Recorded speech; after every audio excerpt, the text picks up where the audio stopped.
চেহারা স্বাস্থ্য ভালো ছিল, গোল গাল পুরো একদম শরীর ছিল, গোল গাল শরীর ছিল, আর এই হয়ে গেছে এখন, শুকিয়ে এখন এই চোখের অবস্থা দেখুন,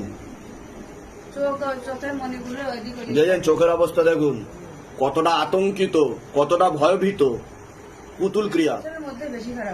তাহলে এটা বৈজ্ঞানিকরা, সায়েন্টিস্টরা, ডাক্তাররা এটাকে কি ব্যাখ্যা দেবে যে ছেলেটা সুস্থ স্বাভাবিক ছিল, হঠাৎ করে এরকম হয়ে গেল কেন?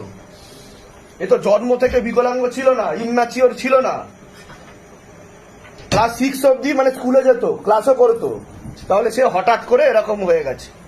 সিদ্ধান্ত বারবার প্রশ্ন করেছে, উত্তর তো পাইনি যে কেন এরকম।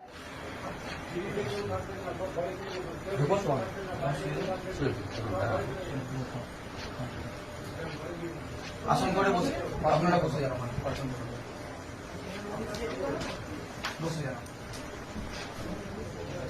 আসন করে বসে যান। ওনাদের কি অ্যাপয়েন্টমেন্ট আছে? আচ্ছা, কোথা থেকে আসছেন? এই প্রথম আসছেন না এর আগে আসা হয়েছে? এই প্রথম আসছেন আপনারা? সন্তান কি আপনার? নাম বলুন সন্তানের। দিব্য মল্লিকের বয়স কত? 17। ক্ষতি করা হয়েছে, পুতুল ক্রিয়া। কোন বাড়ির তরফ থেকে? বাবার বাড়ি।